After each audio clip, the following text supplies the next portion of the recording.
government has done or conducted any kind of modelling to get a projection of any kind of modelling to get a projection of the sort of optimal income that participants can get from this program. That's one.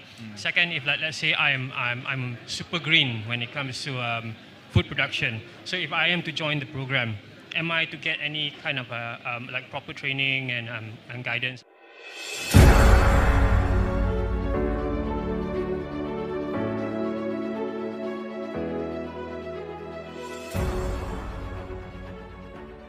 It's just not clear on that. Yeah. Soalan tadi ada dua. Pertama, apakah kerajaan telah pun menjalankan modeling pendapatan untuk mengenal pasti peserta-peserta ni berapa pendapatan bulanan yang mereka dapati.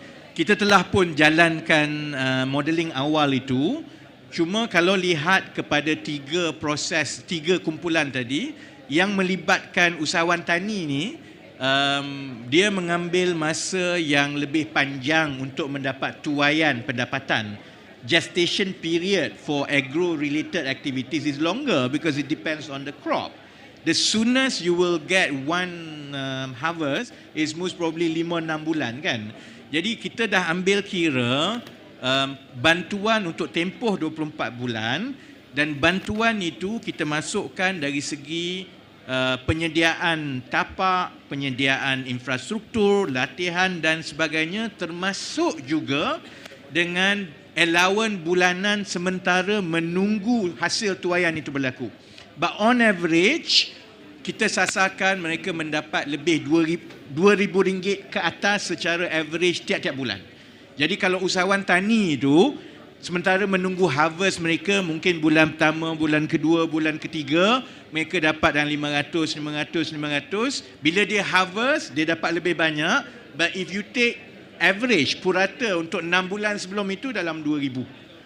Dan sasaran 2,000 itu adalah sasaran minima untuk menjana pendapatan. Perkara yang sama juga dengan insan yang mengusahakan penjualan makanan melalui vending machine. Kalau lihat satu juadah itu RM2 dan memang kita minta supaya jual dalam RM2 saja. Kerana itu membantu orang ramai juga, dia menurunkan harga barang makanan yang orang boleh beli. Contohnya nanti bila vending machine ini mula diletakkan di institusi pengajian tinggi tempatan. Jadi maksudnya siswa Zah boleh beli RM2 saja untuk at least the basic, untuk breakfast, untuk lunch dan sebagainya kan. Kapasiti satu pengisian itu satu masa kapasitinya ialah 200. Maksudnya satu kapasiti kalau sehari habis semua yang dijual RM400 sehari.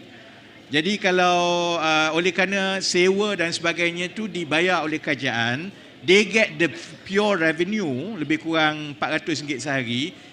Kalau margin, kita ambil margin penyediaan itu lebih kurang 30%, so you get lebih kurang RM100 lebih sehari bersih.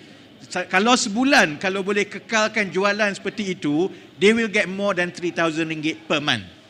Untuk yang Ihsan, operator yang mengawal selia kemudahan kerajaan seperti tandas awam, pejabat dan sebagainya, mereka mendapat pendapatan dari dua sumber. Satu daripada kutipan harian yang orang bayar untuk masuk tandas ataupun kelengkapan kemudahan yang lain. Tetapi kalau tidak mencukupi, kerajaan akan tambah supaya pendapatan bulanan mereka RM2,000. So it's RM2,000 baseline, kerana garis miskin tegak ialah 1,900. So you want to bring them out. Tetapi cabaran kita ialah memastikan perkara itu berlangsung supaya mereka memang dapat jana RM2,000 ke atas tiap-tiap bulan. Sebab itu kita perlukan 24 bulan ini. Soalan kedua tadi ialah kalau contohnya peserta ingin mengusahakan tetapi mereka tidak ada kemahiran. Ini terbuka kepada contohnya golongan B40, kepada miskin tegar, tetapi juga contohnya kepada graduan yang mencari kerja. Itu yang saya sebut tadi, untuk kita mengurangkan migrasi perpindahan anak muda, termasuklah yang berkelayakan daripada luar bandar ke bandar. Ini adalah satu program yang memang mensasarkan kepada mereka. kerana mereka akan diberi latihan. Kita anggap semua yang menyertai ini memang ada kosong pengetahuan. Malah berbeza dengan program-program sebelum ini, segala kemudahan dan teknologi dan juga infrastruktur itu disediakan oleh kerajaan. Untuk peringkat awal, mereka kena baja sebab kena baja tiap-tiap hari. Jadi sebenarnya dia bukan bekerja kat situ 8 jam sehari. Tanah itu telah disediakan, infrastruktur dah disediakan, fertigation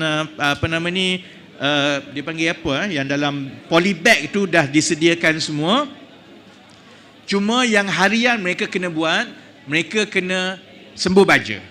Jadi sembuh baja itu mungkin dalam 2-3 jam sehari, dia dalam tempoh 5-6 bulan itu, kerana pemasaran dan sebagainya itu diuruskan oleh kerajaan. Kita menghubungkan dengan syarikat-syarikat peruncitan yang tadi menjadi rakan strategik kita.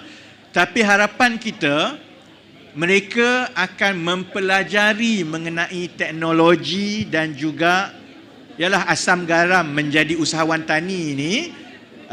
Dan the learning curve itu mereka akan jadi lebih baik daripada awal, sehingga mereka harvest, kemudian mereka mulakan kali kedua dan kali ketiga.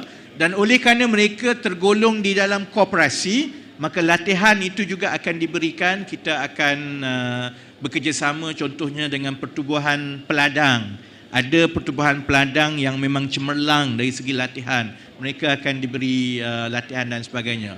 Malah mesej saya kepada anak-anak muda yang graduan, kalaupun mereka tidak masuk dalam kategori B40 contohnya, mereka boleh jadi usahawan tani, mereka boleh mendaftar, kerana kita boleh padankan mereka dengan program-program lain yang kerajaan ada. Cuma berbeza, contohnya kalau saya baru keluar universiti, saya nak cari tanah 10 hektar, saya nak tanam, saya nak buat sendiri semua. Proses itu payah sekarang sebab you tak tahu tanah kat mana, nak pergi kat mana. So you have to start from scratch. Yang kita ada sekarang, apabila kita buka pendaftaran kepada semua, termasuk kepada mereka yang bukan B40, kalau ada yang berkelayakan, kita boleh padankan mereka dengan program yang sedia ada di dalam kerajaan untuk tujuan ini, tetapi bukan untuk miskin tegah. Harapan kita ialah untuk kita mempercepatkan penglibatan rakyat Malaysia di dalam usaha tani setempat, because only when you have the economies of scale, then you can start having the high move to the next focus, which is IoT, teknologi pertanian dan sebagainya.